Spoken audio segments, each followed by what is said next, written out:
I'm sorry. The person you called cannot be reached now.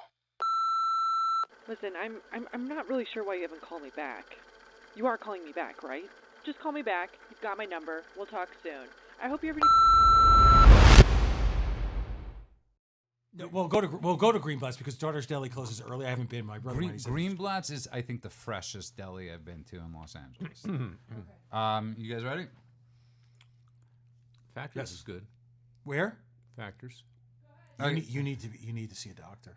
Okay, and I want to welcome everybody to. No taste buds. I want to welcome everyone to I want to welcome everybody to Larry Klayman for everyone, and this is going to be rough to have like one of those things where because we're just three Jews sitting in a room talking about prior to the show about our favorite delicatessen in Los Angeles, and any good Jew that's from New York City looks at most delicatessens out here for. You're lucky I don't have my phone because I would then send you the Nora Ephron piece from the New Yorker talking about Langer's as having the best pastrami in the nation, and it's the only other place, with the exception of Katz on Houston in New York, that hand cuts the pastrami. Yeah, but am I wrong? But aren't the delis in New York now run by non-Jews? I mean, at least in L.A., they're still run by Jews.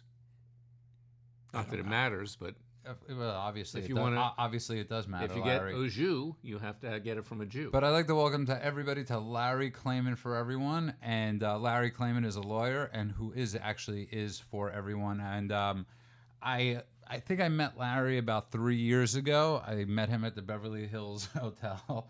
It sounds so posh, but it wasn't. It was Larry, myself, and Ben Stein. I had never met Larry before, and Larry was talking about to Ben and myself about the cases he was dealing with, and Lewis, he after we got done meeting, Ben and I were both like, oh, this is an interesting guy, and Larry handed us his books, and not his book Whore, but he handed us Whores. He handed us more than one. 6 books A piece. Well, yeah, he gave each of us 6 books of every single essay and article he's ever written. So he's like a black Muslim convict. He had the shopping cart with the wobbly wheel, and he brought that into the Beverly Hills Hotel. My multi-volume work. Essays of a Mad Man. Did you actually bring it into the hotel, or did you give it to us after? No, I left it at the front desk. You left it at the front desk. I didn't want to scare you. And let me. That's different. I like my version with the shopping carts that he got from CVS. It's a better version. And I remember after I met him, I started Googling Larry, and I started reading some of the stuff, and I was so intrigued. Not necessarily because I agreed with everything you had said, or I was so fascinated. I looked at this guy sort of like a modern day Wyatt Earp of lawyers that's willing to take the shot and defend people that it's easy not to defend. It's easy to defend people that, hey, you're getting paid tons of money from that person, or or everybody in the country believes in that same cause. And I remember thinking to myself, wow, this is like a really cool guy that I want to get to know.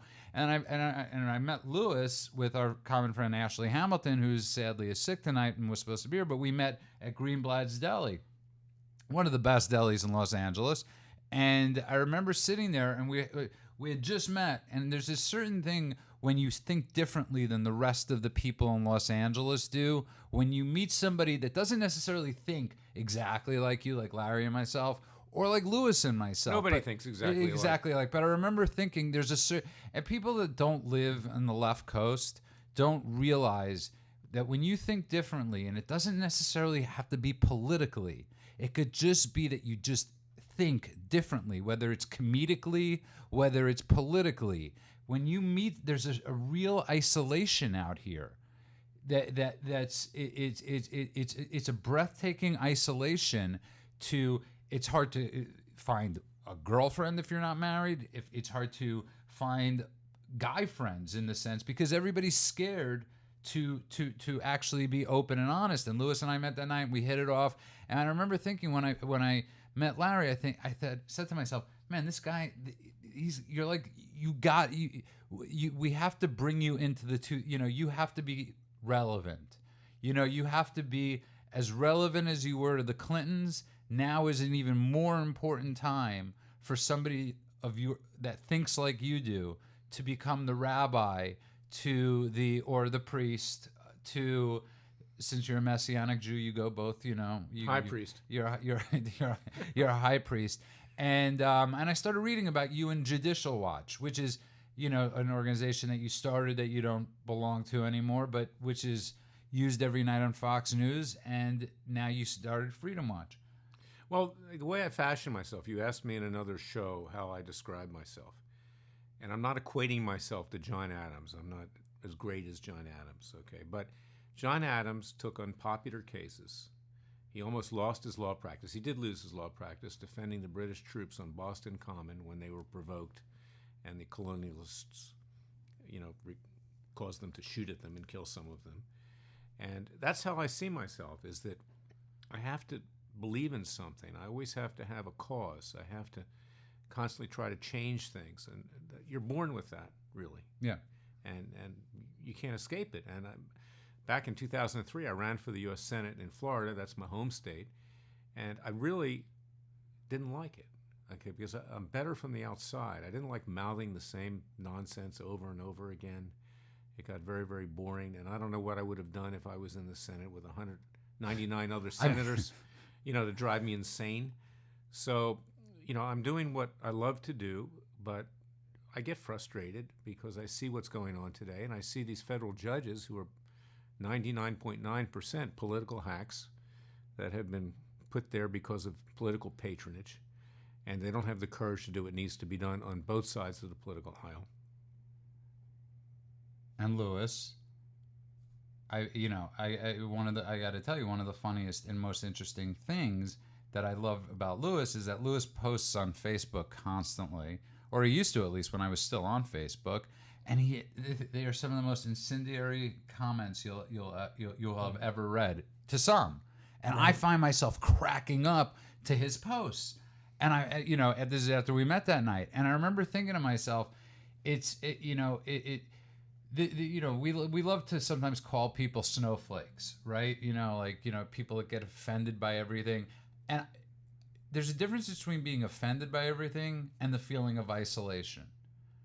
And I want people that are listening, I want them to know that you could be isolated and it's okay to think differently. You represent George Zimmerman, which you were trending on a few weeks ago, big time on Google, that you sued them for $100 million. You're suing them for $100 million. And I swear to God, I'm talking to Ben Stein in the car on our trips out of the desert, and he goes, "Why not $1 billion?"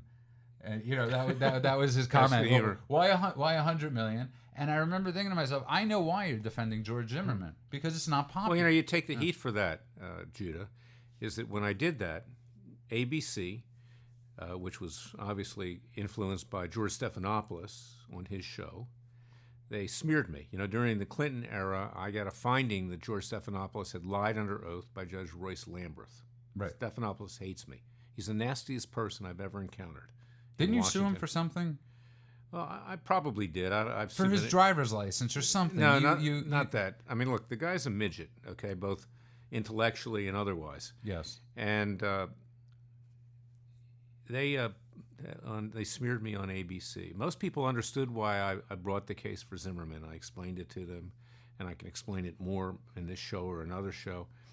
But ABC comes out and says that Klayman has a history of suing black lawmakers. You know how many black lawmakers I've sued in my entire life? One. No. Barack Obama. And you won. Yeah, I mean, I won the NSA case. That's the biggest case I ever won for the mass surveillance. That was against Obama. Klayman versus Obama. It's a famous case. So, that's how they smear you. And that's what we were talking about in the last show, is that you have to be able to take the heat in the kitchen, or as Justice Clarence Thomas once told me, if you're in Washington, you have to be prepared to get cut. I mean, if you're not prepared for battle, then get out. And that's what I love about this president. He takes it, and he comes back even stronger, like the Energizer Bunny. President Trump, that is. Yeah, and I want people to understand this isn't a show, and it's really hard these days, Lewis. It's very hard, it's very hard. You get labeled with a party. I'm a person. Team R, Team D. Team R, Team D, and I always say, independents in Los Angeles are just Republicans in the closet, and I don't agree with libertarianism, and for the most part in many ways. And it's very hard. We're a lot of people that don't have a party. And if you think a certain way, you're automatically the R. If you think this way, you're automatically the D. And the other night, the Golden Globes were on. Ricky Gervais came out. He tore a new one into the Hollywood elite, like he worse than he has ever done before, and automatically right away he gets labeled with the R. And it's worse than Republican. He got called a right winger. Who called him that? All over Twitter. One of the heads of Variety wrote it down, started tweeting at him. And the funniest thing about his tweet was he's this eloquent guy, this intelligentsia goes, and he goes, and it's something to the effect, I'm paraphrasing, it was just stupid. That's how he ended the tweet. Like it couldn't have been, he was just stupid. And I don't know what Ricky Gervais thinks. I don't really, but again, this is the tribalism. You don't just see this here in Los Angeles. You see this in any city. You see it online all the time, where if you offer a dissenting opinion and you do so in a civil way, there's no pejoratives, there's no ad hominem. You simply disagree in principle, on point about a specific issue. People will attack you because you have deviated from party orthodoxy. If you're part of Team R, then you have to support the party down the line, regardless of philosophy or deviations in philosophy. And the same applies to people on the left or liberals, increasingly more leftists than liberals because liberals are being crowded out. So it's less a matter of the right or left trying to co-opt this or that person. I know those things happen. It's more a matter of independence, intellectual independence. This is what you believe. You can say it in a funny way, or you can intend to say it in a funny way, or you can say it, and that's what you believe. And some people on the right may be attracted to it. More people on the right may be attracted to it. And in another instance, those same people will say, he's let me down. He used to be funny. No, you happen to have agreed with his position on something that he constructed as a joke. But if you deconstruct what he said, what makes it funny are the details. He doesn't simply say, well, you're a bunch of ignorant millionaires and billionaires. No, he said most of you have spent less time in school than Greta Thunberg. Is it, right. So it was what, 16? I think that's her name. Yeah. And the details that make the joke. And to that point, Larry, if you ever, anybody were to wiki Larry or Google Larry, it's amazing how Wikipedia in the last year has your Wikipedia page, because they used to blame you for the chaos in the discourse in Washington D.C. because you had sued the Clintons over 30 times. Yeah, they said I invented it. You invented the discourse. That's no longer there. It's no longer written in his wiki page. Why is that? Because there's a certain romanticism to the guy that brought discourse to Washington, D.C. Now, all of a sudden, it's basically like you're looking at David Duke's wiki page, and I know Larry, and I know he's not David Duke. And, one of the things that, of his famous cases is he sued the Cheney. You sued Dick Cheney, right? You sued, among others. You sued the Bush administration. I sued Tom DeLay. Larry is an equal opportunity. It's okay. It's Obama calling. they're listening, and Larry is an equal opportunity. I think it's a good offender. Time. Offender. He's a By the way, because these people do exist, who volunteers to be a Wikipedia editor? But who is the one that actually is... Well, let's explain Wikipedia, okay? Anybody can throw any crap they want up on Right. Wikipedia. You take it down, it goes back up, okay? It'll stop ringing. In fact, this number is unlisted, so I don't know who's calling. Maybe it's some hacker. Yeah, they're calling. Some upset former client or something like that. But and I've had a few weirdos in my time. This is the Jim Rockford moment, by the way, where I want to hear the voicemail. Well, one out time... loud. I really want to hear the voicemail being like, Larry, I want to sue the cats. Well, one time I was on, believe it or not, you were talking about Tucker Carlson before, and I was on Crossfire when they used to have that on CNN with Tucker. Great, one of the best shows. Tucker, by the way, is quite a two-faced piece of work. Yeah. Okay. And, he was criticizing me for all the cases I had brought against the Clintons because he wanted to be on the liberal CNN and he was a host. And I get a call in the middle. I left my cell phone on. Okay, so I picked it up. And he says, "Who is that?" And I said, "Well, I think it's Hillary Clinton calling. She wants to apologize, So these things happen. Sometimes you use the moment, tell a joke. Actually, it wasn't that funny, but it was spontaneous. But and yet this is day. And I don't know who is the editor. I don't know I don't know how you get a wiki page. Obviously, Larry is deserves a wiki page, but I don't know who's editing it. And I've noticed in the last year, whoever is editing his wiki page, has literally torn you to where you could sue them shreds. Well, you know what's funny? I mean, there's a number of people there, and this is how it works in reverse. We were talking about that earlier, is that there's a reaction to this kind of a political assassination when people see it. They understand it. But when people attack you like that, you actually get a lot of fans. And I remember one person, I had a case, the Southern Poverty Law Center, which is a despicable bunch of atheists, ultra-leftists, wrote an article about how pathological I was as a litigator. Yeah, that's in there. That's in your wiki page. Right. So I got so many compliments, from gee, Larry, we need a pathological litigator. Yeah. We need somebody that's going to go all out.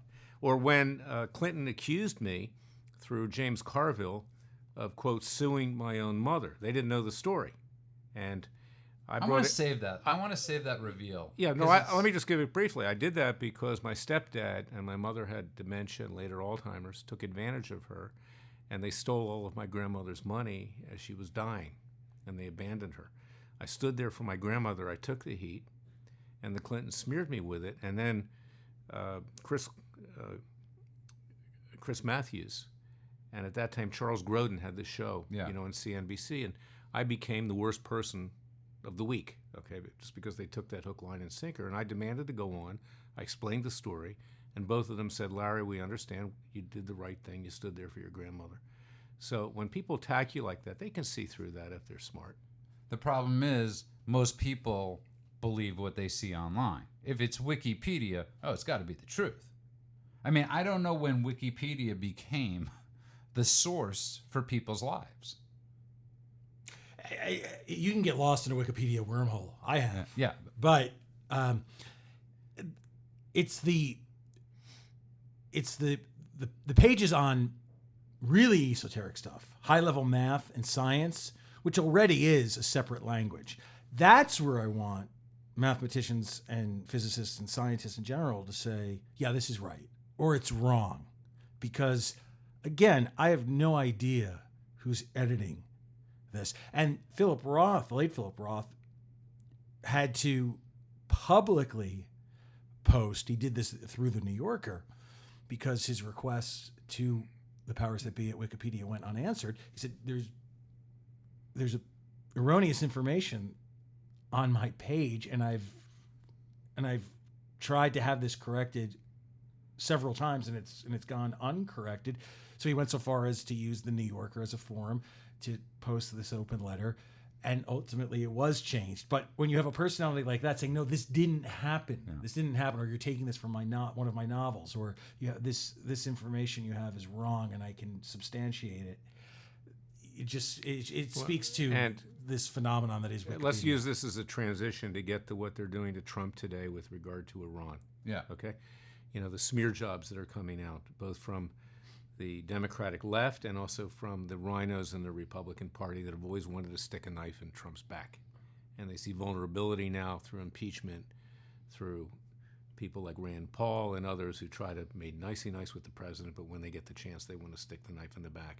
Or Mike Lee, he's probably buddies with Mitt Romney from Utah. So by way of Massachusetts. By way of Massachusetts. By way of Michigan. By way of Canada. By way of Mexico. Yeah. Right. Someone who put his dog in a glass case on the top of the car. I know, but that's Gail Collins' big thing at the New York Times, and I don't condone it, but I just can't stand Gail Collins. So I think there are so many other reasons I want to condemn Mitt Romney. Just what you brought up. I want to. It's a very interesting thing. Donald Trump, love him, hate him, whatever you want. He brought something to a party that needed it. It was a party craving no more Mitt Romneys. It was a party craving separation. No more Bushes. No more Bushes. No more nation building. No more Bill Kristols of the world. It was a party that was craving somebody. Anybody, really. And that's what anybody who would tell the truth as they saw it. Yeah. Because it's not even have to be the truth, but if you say what you believe, like we were talking about with Chris Hitchens in the earlier show, you can respect that. Yeah. Okay, but you listen to the bullshit coming out of Washington, you know that they don't even believe this stuff. They just make it up because it's positioning, it's power, it's money, and it's their own ego. But this is what's going on right now with the Soleimani guy is one of the most incredible things I've ever seen in my life. Because take party out of the equation. Let's all agree in here. When they killed Osama bin Laden, I want to have a vote. Good thing? Well, I'm not sure they killed Osama bin Laden. If they did kill Osama bin Laden... I think he died of natural causes. I think this was a concoction of Obama to get reelected. Okay. Why didn't we see the body? Why was it dumped in the ocean immediately? That's a very good point for a different show. Take that out of the equation. Well, they all look the same. I mean... He could have been one of his brothers, but one of his 100 brothers. But anyways, getting back to it, let's say we're going on what the news told us and Osama bin Laden was killed that night by that guy that's constantly on Fox News. Yeah, do you believe that he's still alive? Right, but okay. Walking down the streets of New York? If he really killed Osama bin Laden, don't you think he'd be gone by now? Yes, but my question to you is it agreed that if forget about your thoughts on it, I'm not going to disagree with you, that it's a good thing that he died. That he's dead. That he's dead. There's none of us have issues that Obama, if it happened, killed Osama. What I find very difficult to believe is that the SEALs, who were still dressed as astronauts from the moon landing, were able to execute that raid and get back in the dune buggy, cross into Afghani. I choose him, territory. Larry, to argue my anti-conspiracy stuff. He is gonna he is, but anyway. But you get what I'm saying. We were all in favor. If that were what really happened, you're right. We didn't sit Shiva. A little diversion. We didn't sit Shiva. We there was no party that night. We were happy. Right. If the stock market went up, you were happy. Nobody wants to see, except for Bill Maher, in order for Trump to lose, you have to, he wants a recession to happen. I never wanted to see people being homeless and on food lines when Obama was president. There are certain times, no matter what party, no matter what, if somebody that has thousands upon thousands of lives on blood, on just dripping from their body, that we as a country at a certain moment should go, it's a good thing. I could go along with that. But no, we don't. We live in the time right now where these Congress, where the Senate, where the far left, just like at a certain point in the past where the far right held this country hostage, the far left is holding a lot of people hostage that they can't even say it's a good...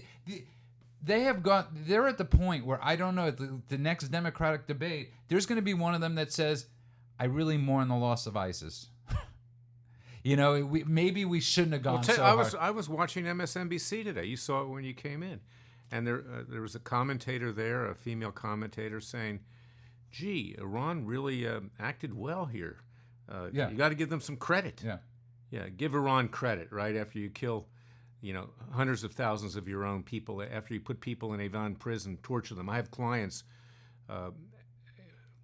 one deceased, Akbar Mohammadi, and manager Mohammadi, who were the student leaders who started the regime change movement in 2009, the new one. Akbar was tortured, he was mutilated, body dragged through the streets, manager had his genitals burned, he later escaped.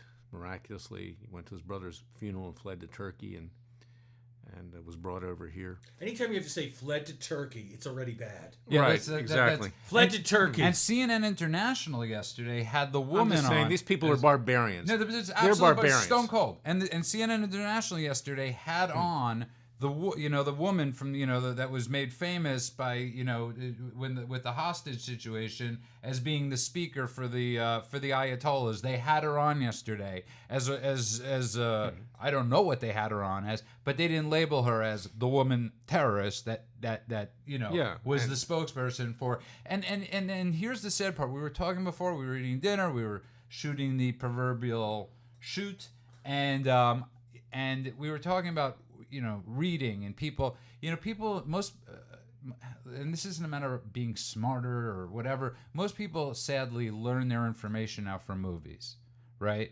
So you have let's say a movie like Argo, right, which was a good movie. Ben Affleck did a good job of For him, of he's the worst actor in Hollywood. of taking a movie and really fictionalizing it. But many people out there believe that was the actual thing of events.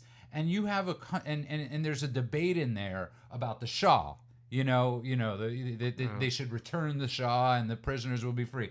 And most people don't understand what Iran was pre-1979. And that's frightening, that they don't know that it was an actual, as close to, it wasn't a theocracy. It was somewhat cross between a dictatorship and a democracy. It was like a dickocracy. Well, actually, I know a lot about Iran. I've had many Iranian clients. Okay? I'm sorry. Okay. Go ahead. Right. Go ahead. No, I'm talking about the ones who actually want to make change. Okay. Yeah. The ones who decided they don't want to be Muslim anymore. They wanted to be either Zoroastrian or Christian or Jewish or whatever they wanted to be. They completely revolted from the system. And they taught me a lot about Iran. Okay. And, the Shah, and I read his autobiography that he wrote when he was in exile here, was a very enlightened person. Yes. Okay. He believed in religious liberty. Jews could, worship over there. It was a Christians- beautiful place. Christians, to the extent that he had the Savak, he was being threatened by the Soviet Union. And they had to clamp down. I'm not justifying everything he did, obviously. I mean... Can I tell you something? I am. And you know why I'm going to justify everything he did? Because you look at what the Middle East is like when we've removed brutal dictators. What is created? In this case, we... And let me just throw something in here, and then go for where you're going. One of his downfalls resulted from the fact that he did allow for free speech. He allowed people into universities, like you have out here in California. Yeah. Okay, to say and do whatever they want. Okay, and it caught on, and the Ayatollah took advantage of that. He was living in Paris at the time, and he got a big following. I'm simplifying things, and obviously they overthrew the Shah. But the Shah, and particularly the Shah's father, who was much tougher than the Shah, probably wouldn't have fallen if the Shah's father was Papa Shah. still like Papa Shah. Yeah, the Shah was a great man, and so he gets vilified. He was thrown under the bus by Jimmy Carter. Yeah, well, who wasn't thrown under the and that's bus why by that Jimmy movie by Carter? Affleck was fractured fairy tales. Yeah. Okay, the leftist part of Affleck, which is the total part of Affleck, came out. And they deified Jimmy Carter and everything else. And the reason that Zbigniew Brzezinski, the father of the moron, who's on MSNBC right now. And you would use the word anti-Semite, an absolute anti-Semite. Right. He just Brzezinski's died. theory was he convinced Carter that if you brought the Shah back into power and you deposed the Shah, that because these religious fanatics were going to take hold, they would fight communism. Well, you know what? They're worse than communists. They're, the regime. Yeah, yeah. Yeah. So it's hard to be.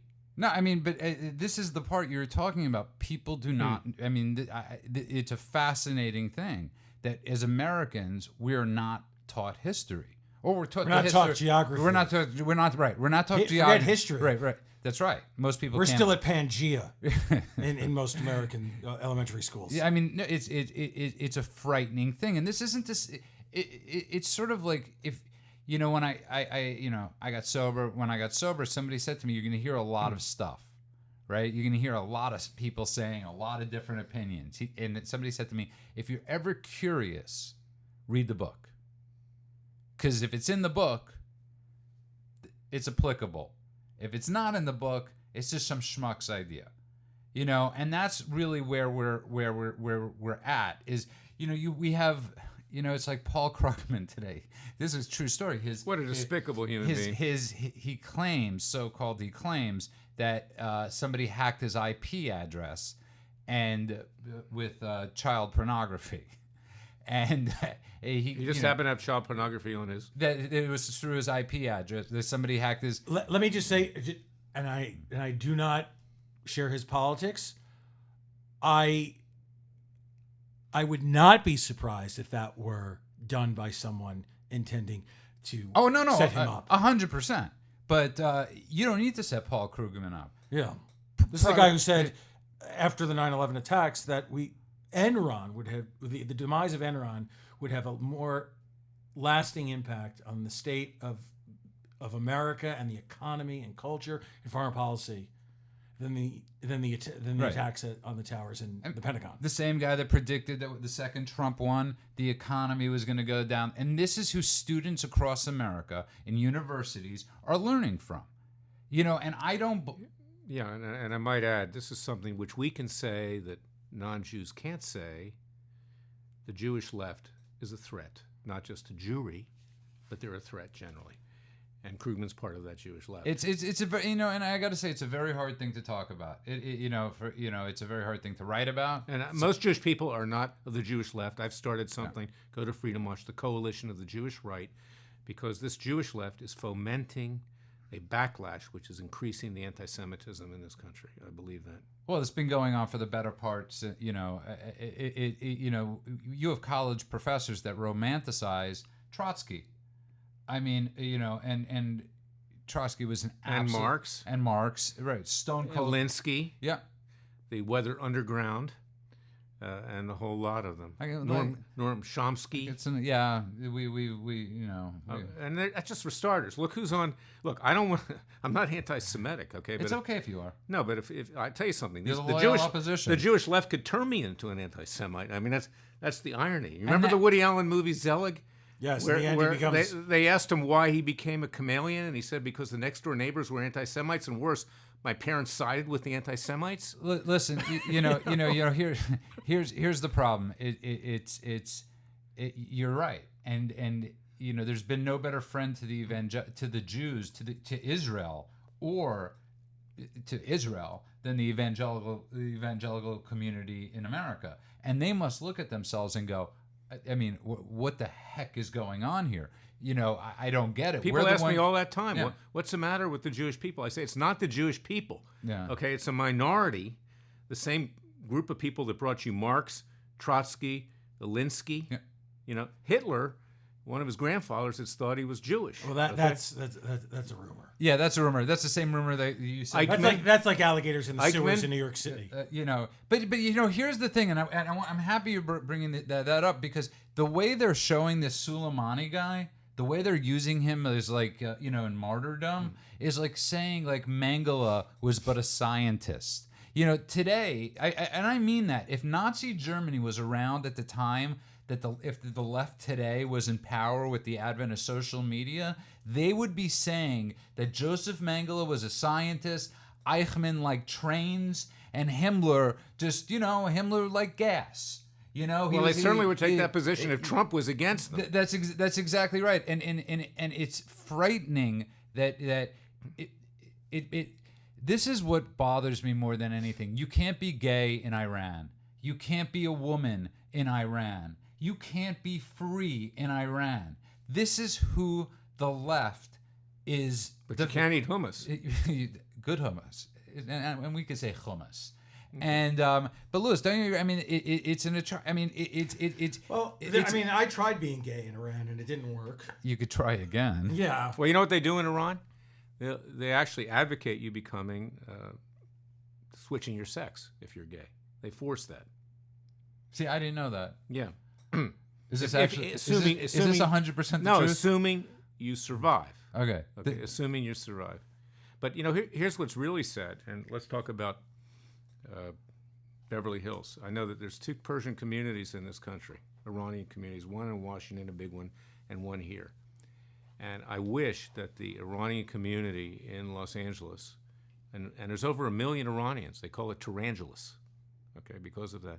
I wish they became active. I wish they realized that, that their country that they came from is an anathema to the world and became more of an activist. But there's only a handful of Iranians out here that actually I'm absolutely care. in favor of repatriation from Beverly Hills.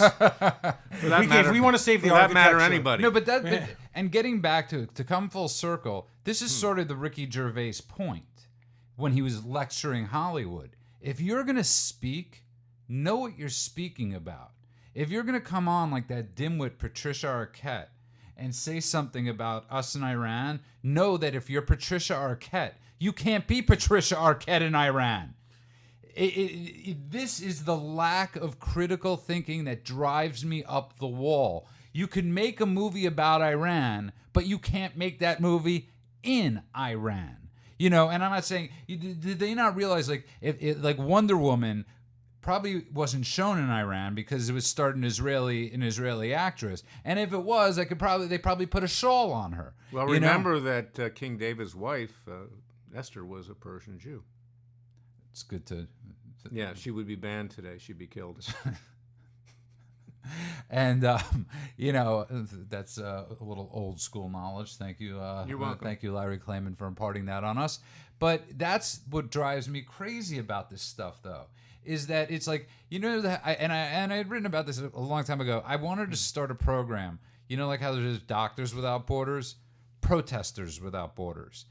If you have a problem with anything in America, go to that country and protest. Well, exactly. I'd like to see the Jewish left live on the West Bank. That's exactly right. And I'd love to see Patricia Arquette go flaunting around in her glasses and telling and bringing her whole family with her, including sadly one of there was a transgender that killed herself in the family or died. And I'm saying that sadly. I'm not happy for that at all. But go live there.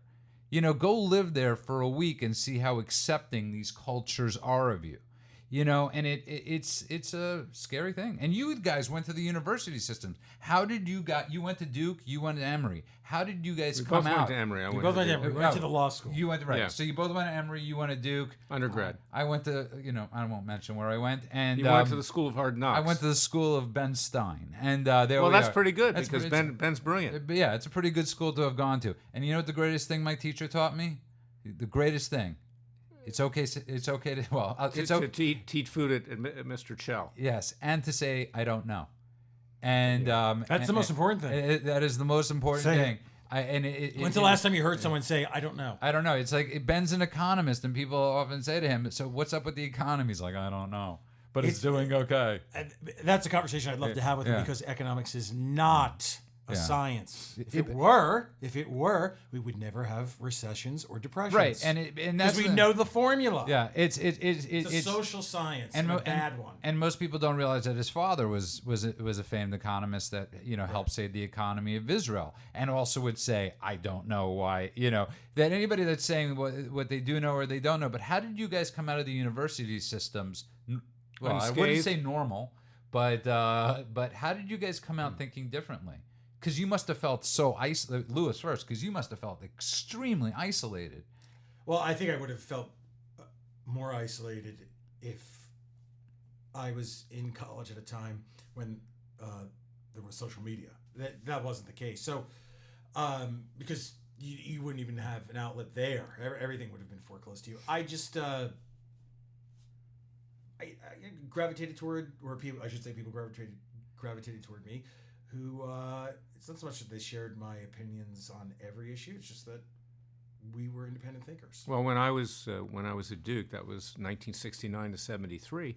Duke was right of center at that point. Yeah. Now Duke has become the Berkeley of the South. It's gone off the rails. I wouldn't send any of my kids to Duke today. No. And but it was different then. And basically, the big issue on campus was whether we could cohabitate, not the Vietnam War. I didn't see any protests against the Vietnam War, and I was a stupid kid. I probably should have been protesting. Yeah. I was number 120 as I got out of Duke, and I could have been drafted if Nixon hadn't ended the draft. And I love that. But how many people so? In hindsight, we're able to look right as a country at the Vietnam War and say it was it was a mistake, right? I mean, everybody could agree the Vietnam War, we should not have gotten into the Vietnam War, just much like the Iraq War, right? Most normal people that were pro that war at the time, that believed that the government was telling us, believed it was a good decision, right?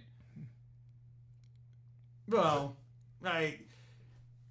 both wars because were winnable. That was the Well, had we excuse me, guys, but that was the beginning of when the faith in government ended. We believed at that time.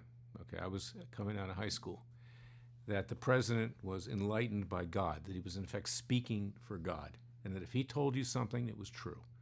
And it turns out Lyndon Johnson was a pathological liar. One of the worst presidents of my lifetime, I believe. Killed 55,000 Americans, hundreds of thousands maimed, and he created the situation at the Gulf of Tonkin, which he used to get into that war. And then they lied continuously with General Westmoreland as to how many Viet Cong we were killing, when they were killing more of us than we were killing of them. And this thing went on and on and on. And it was a giant lie. And now everything's made in Vietnam. And just like we learned just last week about Afghanistan, right? Or 2 weeks ago, that they've been lying to us for the past 20 years. I was talking to Ben about this. I don't know how that was not the biggest story last year. If anybody else were the president but Donald Trump, the fact that every administration for the last, basically for 20 years, they've been lying to us about how well we were doing in Afghanistan. I mean, and we could all see. I mean, there's no we're still there. What's the old joke? How can you tell a lawyer's lying? Right. He's moving his lips. Right. Same thing with the government. There's nothing that comes out of the government which is truthful. And that's the thing about Trump. Granted, he, shades things every now and then and whatever, okay? But A bit. People know where he comes from. Yeah. And he says what he believes, okay? You may not agree with He it. believe what he believes at that moment. Can you believe anything come out of the mouth of any Bush? No. I mean, I'm talking about George W. Bush. Yes, I was confused. Yeah. I mean, who didn't have a clue what he was talking about. That's his defense. Yeah. The highlight of his career is when he dodged a shoe in Baghdad. No, but it was kind of good, actually. No, but you're right. It's really funny. It's like Donald Trump changes his mind a lot. He changes his opinion from day to day. But that's what But this is the thing about the obsessives, the people that hate him. Yeah. Okay, and I don't follow him on Twitter. I'm not immersed in this world, and the same is true for the Obama presidency. You do have a tramp stamp though that says "Make America Great." Right. So I was aware of the issues. I took interest in the issues, but I was not obsessed with the issues. And I should not be surprised, but I am nonetheless surprised by people who still fall for it. The obsessives who follow every tweet and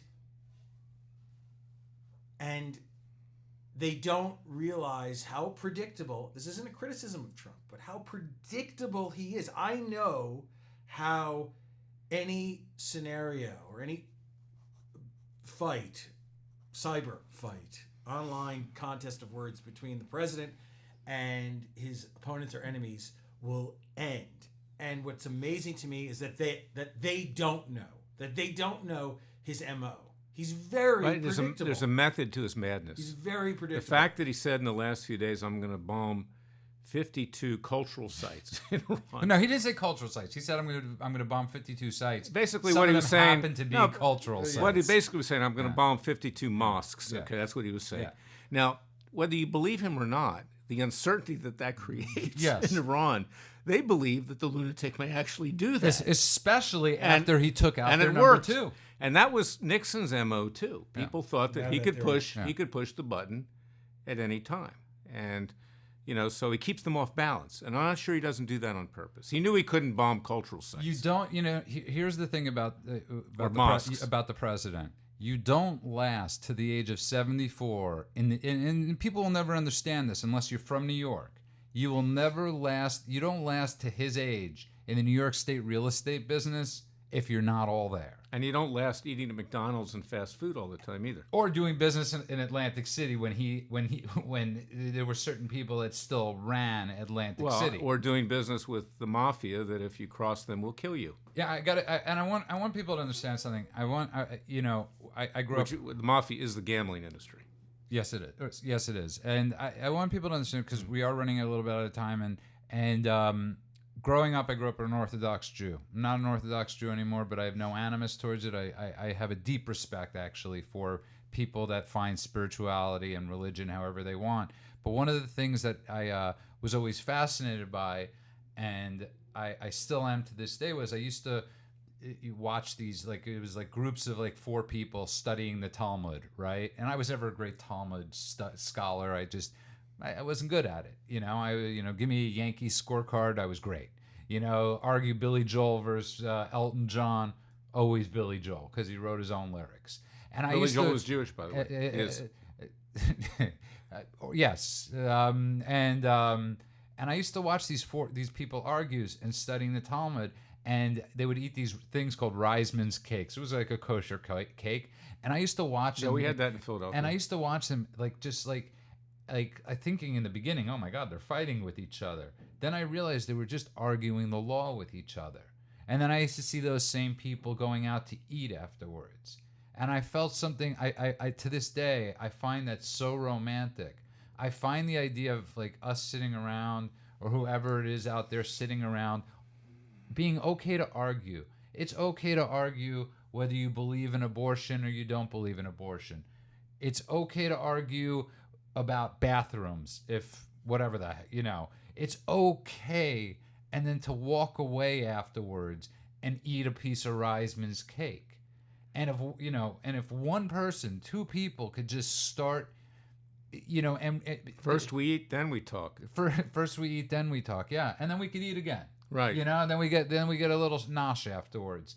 And it's the only people that are capitalizing right now on this discourse are the cable news networks and the people that still want to be senators. This is my and new book. congressmen. This is my new book. I spent a lot of time over the holidays thinking about what I'm going to write. And it's going to be called It Takes a Revolution, a little play on Miss Hillary, my favorite. Forget the scandal industry. It's become a reality series on all networks, Fox, MSNBC, CNN, the rest of them. It's an industry, okay? And this industry feeds itself to the point where I've stopped watching cable TV, except for the Golf Channel, because there's at least some reality there. There's a really good show, though. If you hit a good shot, you're rewarded. If you hit a bad shot, you're penalized. Whereas when you walk into a court today, you don't know what you're going to get, because you've got these federal court. State judges are much better. You get political hacks. And that really offends me. And I've said this. I'll end with this thought. I got lucky. Not all judges I don't agree with violence. I don't advocate it. I want a peaceful revolution. But figuratively speaking, when the revolution begins, the first taken to the guillotines should be the federal judges. Okay, and So this was our last show, and I'm gonna miss you, Larry. I'm gonna miss you. And we are gonna visit you. It's really No, funny. I said figuratively. It's not really funny, but I had to be in court with Larry a couple weeks ago, and thank God the case went in my favor. But exactly the week after my court case, the George Zimmerman thing started trending on Google of Larry suing Trayvon Martin's family, and all I could think was, thank God this happened the week after I got out of court. And I just want people to realize, go out there, eat your Reisman's cakes, argue as much as you need to, read as much as you need to. But that's the only way. By the way, we won your case. Yes, we won my case. And Larry is 1 for 100 this year. And power to the Judah, power to the Larry. And I want people to, I really, if anything, I want people, it's like for American Greatness, which is an amazing news site. Go to that news site and read the differences of the readers, the differences of the writers, and all of these different things. And I really want people to realize that it's okay to argue. It's okay to scream. It's okay. But as long as you, and Washington, that's the problem. They used to at least fake getting along, Now we could see they really don't get along. Well, it's not just they don't get along; they just lie through their teeth. Yeah, and it's so obvious. And if it wasn't so tragic and destroying this country, it would be a comedy show. It's an act. And I can't stand watching either Fox or CNN or MSNBC. I turn them off. I hear the news. That's it. I don't want to hear it. Anyways, Lawrence has got to go. Lewis. Lawrence, Lewis, And You know, Judah. I got to tell you, it was Louis Fine has got to get back to the library and return his books. Yeah, I'm actually going to just walk home instead because I'm too tired. I'm going to drive you. And I think I'll walk. It's not an offer. And Larry's got to get back to. I know you have important cases, and he really does. And I beg of you to go and read Larry's law cases. We're going to be talking about them in shows to come because Larry is the you know how Cuba Gooding Jr. in Jerry Maguire, Tom Cruise was his ambassador of You may want to pick a different example. He's currently being prosecuted. Okay, yeah, he is. And Larry, you should unjustly, and you should defend him. I would. I once got a call from Robert Downey Jr. when he was in prison for drug possession. Larry is our ambassador of freedom. And with that, stay tuned for the next episode of Larry Klayman for All. You can find us on Twitter at LK, the number 4, everyone. You can find us on Facebook at LK4 everyone. And you can find us on Instagram at LK4 everyone. And I want to thank everybody for listening. I want to thank Louis Fine, one of the finest men I've ever met. And Larry Klayman, one of the greatest lawyers I've ever met. One of the greatest people I've ever met. The greatest. The greatest. Okay. You are the greatest. You're the greatest. Right. You're not the great one. You're the greatest one. You're the greatest one. Well, I've actually done something. Mark Levin, I give him credit. He's a great orator and stuff, but he hasn't been in the trenches like me. Nobody's been in the orator. Nobody's been in the trenches like you, Larry Klayman. So stay tuned for the next. Buried in the trenches. Okay, we got to end the show. All right, Larry. Enough. See my bathroom. It's my God. It's like I'm here with a bunch of. By the way, one last point. Yes. If you want to see what I'm doing at Freedom Watch, go to freedomwatchusa.org or in my private practice, LarryKlayman.com. If you want to see my private parts, you can go to. No, I got it all confused. Yeah, and if you want to see, I was going to do a public performance. Yeah, and if you want to see me, I'm usually at Pavilions with Ben Stein at 4:00 and at shopping for smoked salmon on South Beverly. South Beverly. No. That's the pavilions. There's a pavilion in South Beverly. In West Hollywood. Yeah, oh, he's going there for you. Yeah. I can't even say what that joke means out loud, and if I think I understand it correctly, and but yeah. Enough said. Shalom. And when the man came around, and can I tell you something? Best Johnny Cash song ever written. When the man came around. Don't know it. I don't know. I told you I don't know music. I got. You know what? It's my mission, Louis, is to get you to because I like music criticism. Johnny Cash was great. Johnny Cash. No, I know he was great. And he wrote this song. It's actually really. I'll tell you who was great was Kenny Rogers with the chicken. Oh, can I it's really funny. Like Kenny Rogers is to like music, like to jazz. Like any guy that lies. The Kenny G of country music. Yeah, but like when people say I like jazz, and I've always wanted to meet these guys. I love jazz. So you like Just remember Janis Joplin and Chris Christopherson shifting to different genre of music. He was a good actor, One of the great lines, freedom ain't worth nothing, but it's free. Freedom's just another word for nothing left to lose. That's where we are right now. Freedom is just another word for nothing left to lose. We have to do a peaceful and legal revolution to restore our country. And with that, we're done.